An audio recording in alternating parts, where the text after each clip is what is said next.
ధ్యానితము ఆరాధన చేసే మొదటిగా ఆదికాండము మొదటి అధ్యాయము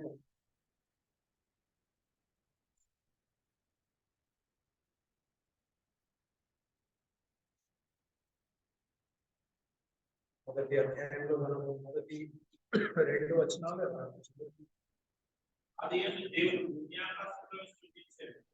భూమి నిరాకారముగాను శూన్యముగాను ఉండేది. చీకటి అగాధ జలముపై కమ్మి ఉండేది. దేవుని ఆత్మ జలములపైన అల్లాడుచుంది.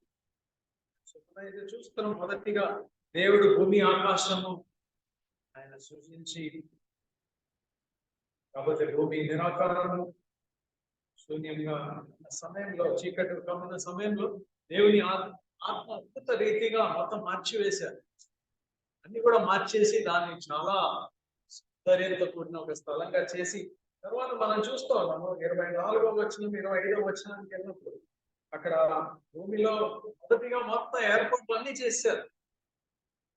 అంటే మనం ఒక ఇంటికి ప్రవేశించే ముందు చాలాసారి అండర్ కన్స్ట్రక్షన్ ఇల్లు లాగా కాదు మనల్ని ప్రవేశపెట్టింది. చాలాసారి కొత్త హౌస్ కొనుక్కుంటే, చాలాసారి గృహప్రవేశానికి ఎక్కడన్నా పిలిస్తే అక్కడ వెళ్ళినప్పుడు సగం కన్స్ట్రక్షన్ అయి ఉంటుంది, కానీ ముహూర్తం బాగుండదు అని చెప్పి స్టార్ట్ చేసేస్తారు. అక్కడ ఏముండదు. కానీ దేవుడు అలా చేయలేదని అన్ని సౌందర్యంతో కూడిన వెలుగు చీకటి అది వేరుపరిచి ఇళ్లలో నుండి ల్యాండ్ ని తీసుకొచ్చారు. యాక్చువల్లీ ఈ మధ్య కాలంలో చిన్న న్యూస్ ఐటమ్ చూసాం. ఆ కాలంలో నిండా మొత్తం నీళ్లతో నిండి ఉండిందని రాసి, అంతే కదా, నీళ్లతో కవర్డ్ అయింది. మరి ఇప్పుడు చూస్తే ఎక్కడ నీళ్ళు ఎక్కడ కనపట్లేదు, బాగా తగ్గిపోయి సముద్రము దాదాపు ఐ థింక్ 2/3 సముద్రం అనుకుంటాను, 1/3 ఏమో ల్యాండ్. సైన్స్ లో సోషల్ లో మనం చదువుకుంటాం. సైంటిస్టులు ఇప్పుడు ఈ రీసెంట్ గా 2-3 రోజుల ముందు వాళ్ళు చెప్తున్నారు, భూమి లోపల ఈ భూమి పైన ఉన్న నీటి కంటే 3 రెట్లు ఎక్కువ నీళ్లు లోపల ఉన్నాయండి. అది మరి కనిపెట్టారో ఏంటో తెలియదు, కానీ లోపల భూమి పైన ఉన్న నీటి కంటే ఎక్కువ ఉన్నాయంట లోపల, 3 రెట్లు ఎక్కువ. సో ఇప్పుడు కొంచెం బైబిల్ మొదటి అధ్యాయం మనకు అర్థం అవుతుంది. నీటితో నిన్న నీళ్ళగిపోయినాయి. దేవుడు దానిలో నేల చేశారు, దానిలో వృక్షాలు, ఫలములు, పక్షులు, జంతువులు అన్ని చేసిన తర్వాత దేవుడు అప్పుడు ఆయన అక్కడికి ఆగిపోకుండా సౌందర్యంతో కూడిన ఒక దృశ్యం అక్కడ 26వ వచనము, మనము మన మానవుల్ని మన స్వరూపంలో చేశారు అనేది. తర్వాత మన 27వ వచనం వెళ్ళినప్పుడు స్త్రీ పురుషులుగా మనుషుల్ని చేశారు. తర్వాత మనం ఇంకా కొంచెం ముందుకెళ్తే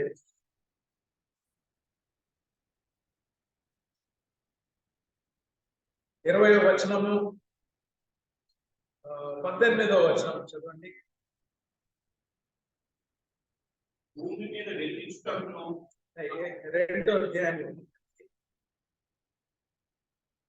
మరియు దేవుడైన యెహోవా సహాయం మొదటిగా ఆదాముని సృష్టించిన తర్వాత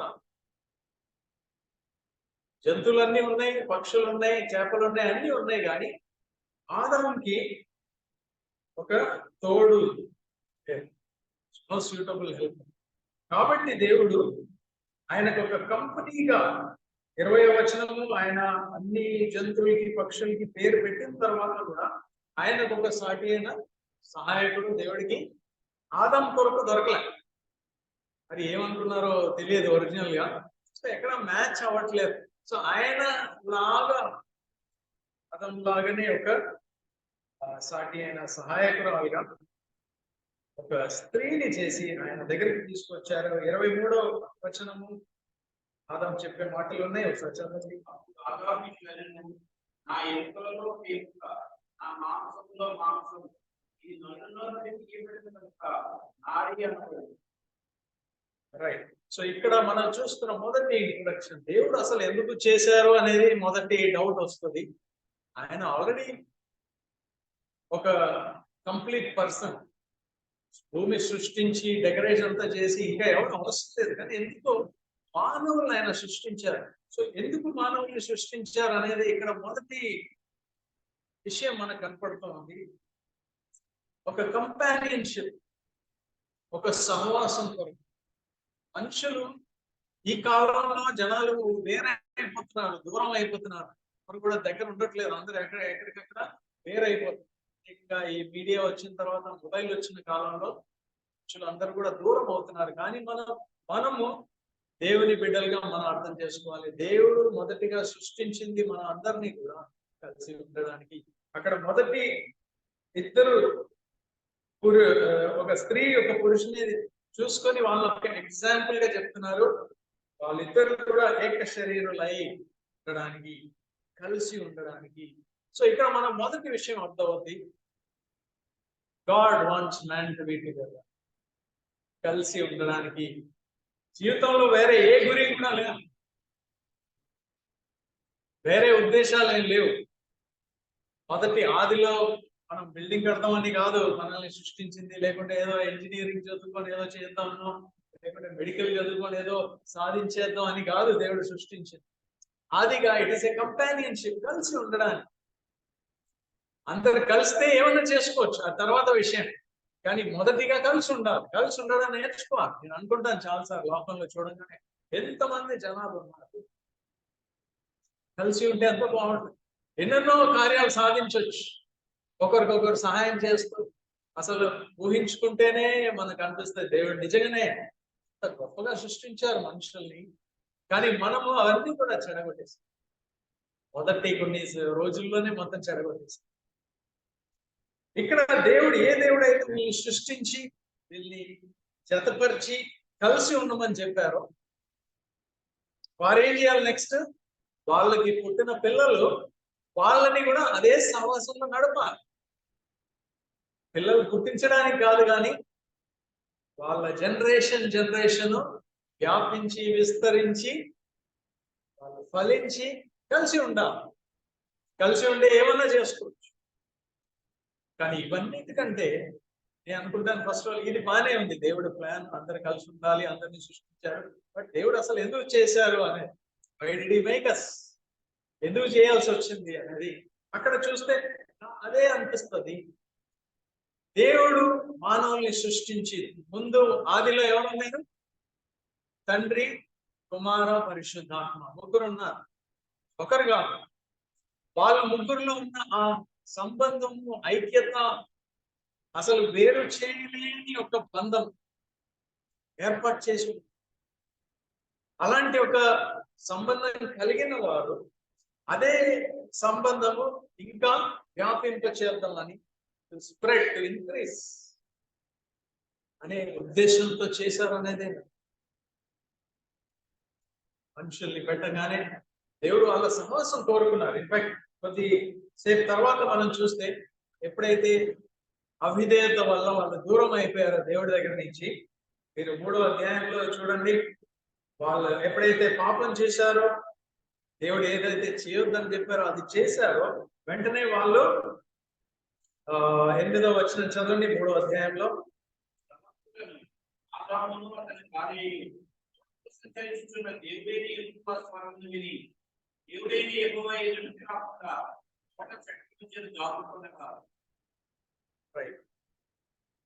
అంత మంచి రిలేషన్షిప్ అక్కడ మనం చూస్తున్న దేవుడు అక్కడ వాళ్ళని అడిగాను, is asking where are you, ఎక్కడున్నారు మీరు, ఎక్కడ వెళ్ళిపోయారు, ఎక్కడున్నారు? బహుశా రోజు సాయంకాలం వాకింగ్కి వెళ్ళే వాళ్ళే, దేవుడితో నడుచుకుంటాం, భార్య భర్త ఇద్దరు కూడా. ఇంకా వాళ్ళ జనరేషన్స్ కూడా దేవుడితో నడుస్తూ వెళ్ళి ఉండాల్సిన వాళ్ళని ఈరోజు దాక్కోవాల్సిన పరిస్థితి కేవలం పాపం.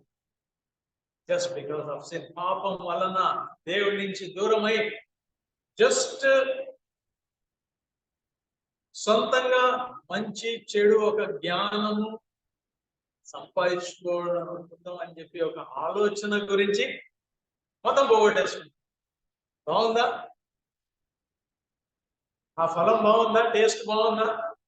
మంచి చెడు జ్ఞానం బాగుందా? సంపాదించుకున్నారు వాళ్ళు. బాగుందా? బాలేదు. ఏం బాలేదు, మొత్తం పోగొట్టేసుకున్నారు.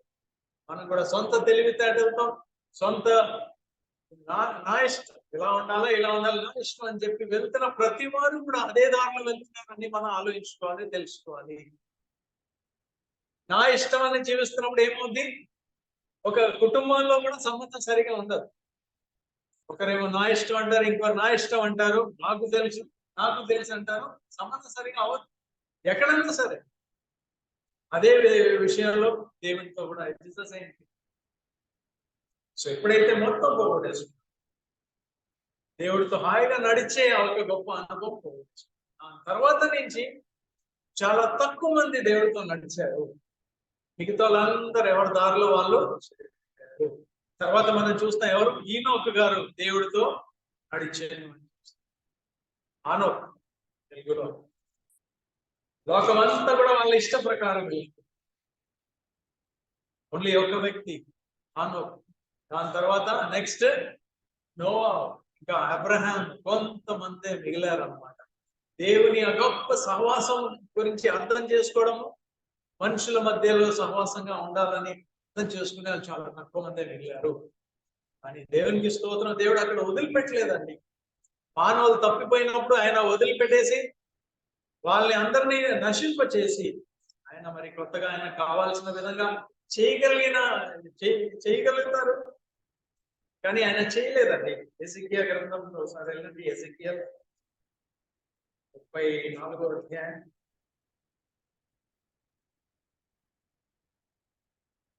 ఎవరి దారిలో వాళ్ళు వెళ్తున్న సమయంలో, మనుషులందరూ కూడా తప్పిపోయి ఎవరి ఇష్ట ప్రకారం వాళ్ళు తప్పిపోయిన సమయంలో, ఏ స్థలంలో వెళ్ళినప్పుడు యేసుక్రీస్తు ప్రభు వారు ఎజెకియల్ దాంట్లో 34:11 వచనం చూడండి. ప్రభు ఏం చెప్తున్నారు?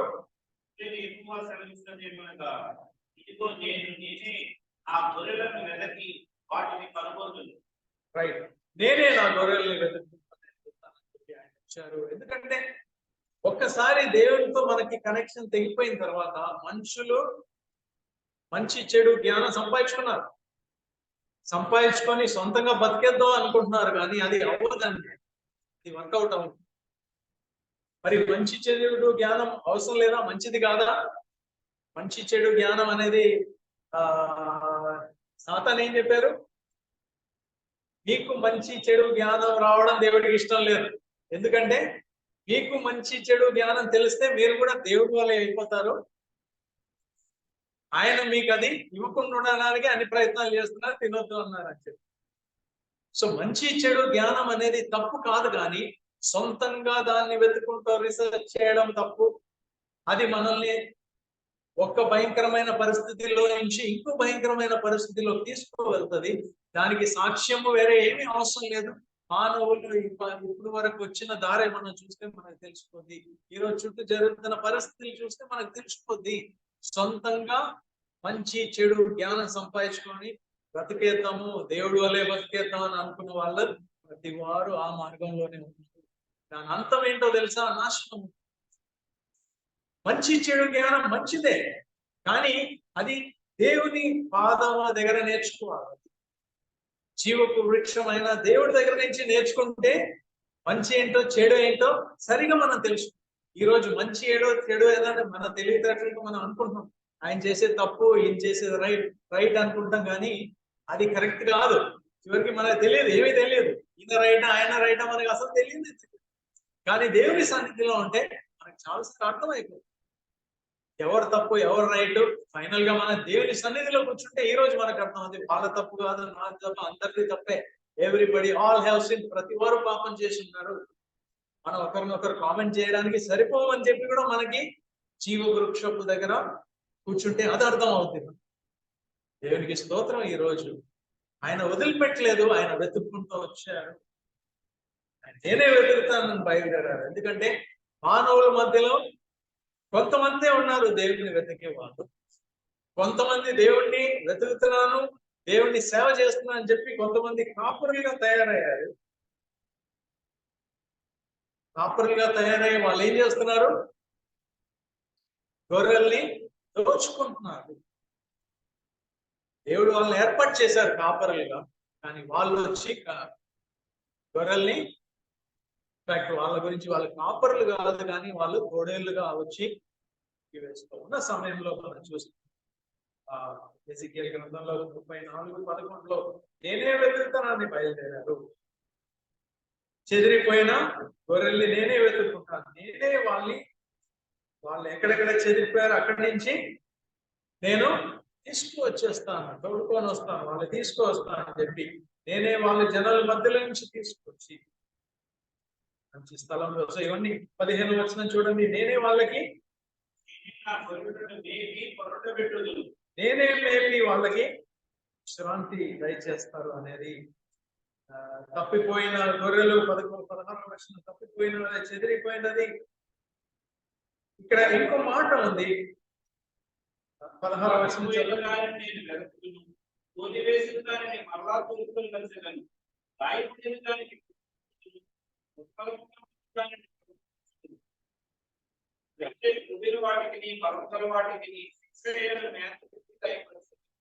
ఇక్కడ ఒక విషయం మనం చూడాలి.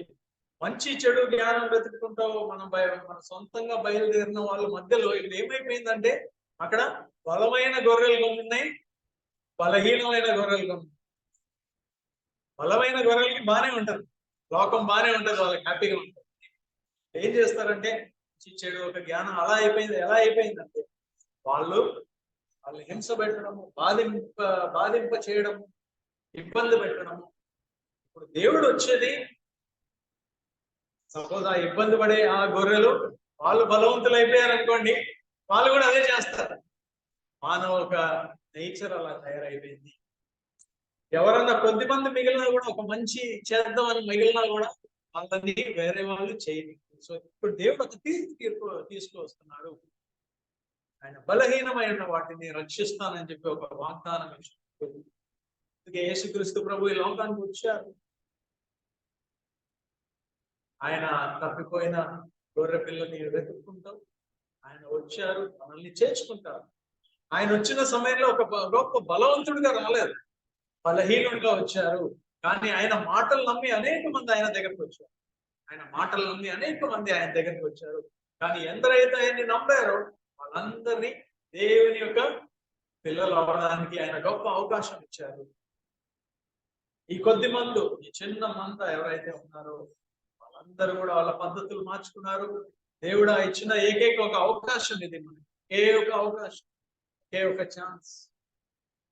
ఒకవేళ అది మనం అంగీకరిస్తే అర్థం చేసుకోవాలి, ఈ మంచి చెడు జ్ఞానం వృక్షం మనం వెతుక్కుంటూ వెళ్ళి దాని నుంచి తినే ఫలం కంటే ఎన్నో రెట్లు ఎక్కువ ఆ జీవపు వృక్షం దగ్గర మనం నిల్చొని ఉంటే ఆ ఫలం తింటూ ఉంటే మనలో జీవం వచ్చేది, లైఫ్ మొత్తం మన లోపల జీవం వస్తే. జీవించేదంటే ఈ జీవించేది కాదండి జీవితం, దేవుని అదే జీవితం మనలో వస్తుంది. ఒకరోజు ఆయన పోలికలో ఆదిమవ్వ నుంచి అదే ఎక్స్పెక్ట్ చేశారు దేవుడు. వాళ్ళు పరిశుద్ధులుగా, ఏ పాపము తెలియని వ్యక్తులుగా ఉన్నారు వాళ్ళు. కానీ పాపం చేసినప్పుడు మొత్తం నిరాకారంగా మారిపోయారు. దేవునికి స్తోత్రం. ఈ రోజు మనం ఆయన ఎందుకు ఆరాధన చేయాలంటే ఆయన మన పైన జాలిపడి మన దగ్గర వచ్చి, ఏ నీతిమంతుడు లేని ఒక లోకంలో వచ్చి ఆయన మనల్ని ఎందరైతే అంగీకరించారో ఆ కొద్ది మందే, ఎక్కువ మంది రక్షించబడరండి.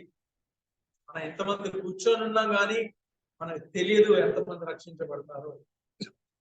ఎవరైతే యథార్థంగా ఆయన దగ్గరకు వచ్చారో ఆయన మాటలు నమ్మి, దేవుడు చాయిస్ ఇస్తున్నారు. ఈ లోక పద్ధతులు చూస్తే దేవుడు ఉన్నాడా లేదా అనే డౌట్ కూడా వచ్చేస్తుంది. దేవుని పద్ధతుల ప్రకారం వెళ్తే ఈ లోకంలో వర్కౌట్ అవ్వదు అనుకుంటాం, కానీ దేవుడు ఒక చాయిస్ ఇస్తున్నారు, అదే విశ్వాసం. ఈ దుష్టత్వంతో కూడిన, భ్రష్టత్వంతో కూడిన ఈ లోకంలో దేవుని పద్ధతిలో కూడా నడుచుకోవచ్చు అనే అది మనం నిరూపించాలి. యేసుక్రీస్తు ప్రభు నిరూపించారు అది. ఆయన్ని నమ్ముకున్న ప్రతి వారు కూడా ఆయన వైపు చూసి ఆయన్ని వెంబడించారు. ఈ యోహాను రాసిన పత్రికకి వెళ్ళిపోదాం. దాని తర్వాత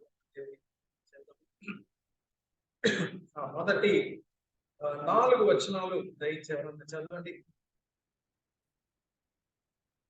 యోహాను రాసిన మొదటి పత్రిక 1 నుంచి 4, మొదటి అధ్యాయం 1-4 వచనం.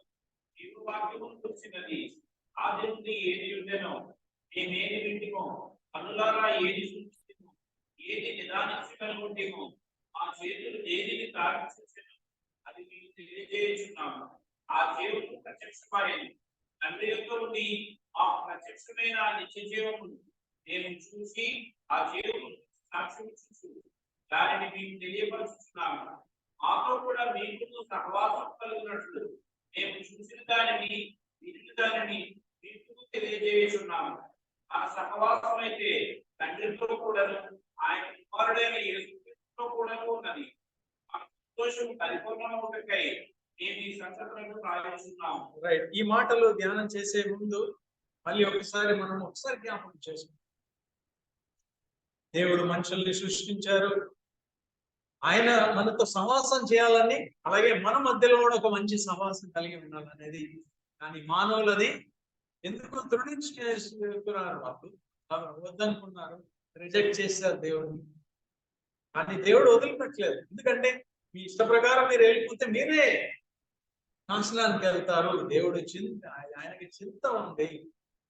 ఆయన మనల్ని ప్రేమిస్తున్నారు కనుక ఆయన పరలోకం నుండి వచ్చి ఆయన కుమారుని మన కొరకు ఆయన త్యాగం చేశారు. ఆయన కుమారునందు నమ్మిక ఉంచిన ప్రతి వారు కూడా నశింపక నిత్య జీవితంలో ప్రవేశిస్తారు. ఎందరైతే ఆయన నమ్ముకున్నారో వాళ్ళు మళ్ళీ ఒకసారి మనుషుల మధ్యలో సహవాసం కలిగి ఉండడానికి వాళ్ళు ప్రయత్నం చేస్తారు.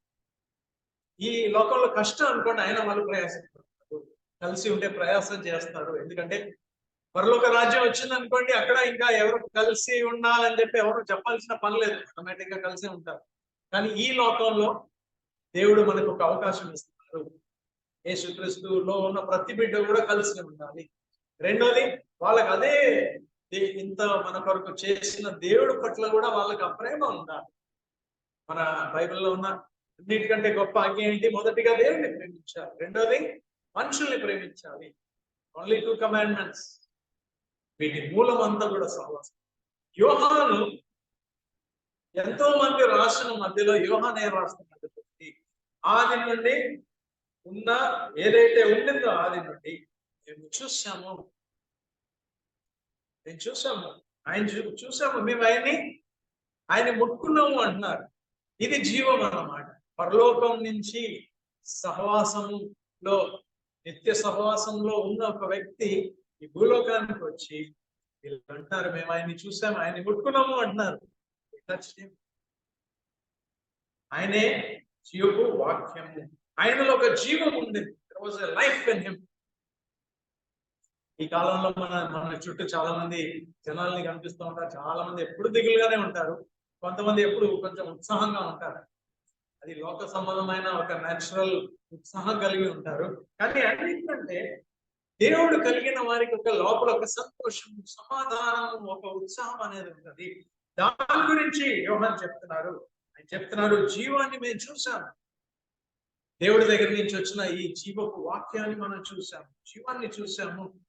ఆయన గురించి మేము సాక్ష్యం ఇస్తున్నాం. ఆయనే నిత్య జీవితం, నిత్య జీవం అనేది ఆయనే అని చెప్పి చెప్తున్నాను. మేము ఏదైతే చూసామో, మేము ఏదైతే ఆయన దగ్గర నుంచి విన్నామో అది మీకు కూడా చెప్తున్నాం. ఎందుకు మీకు చెప్తున్నాం అంటే మీరు మాతో సహవాసం కలిగి ఉండడానికి, so that you will join along with us.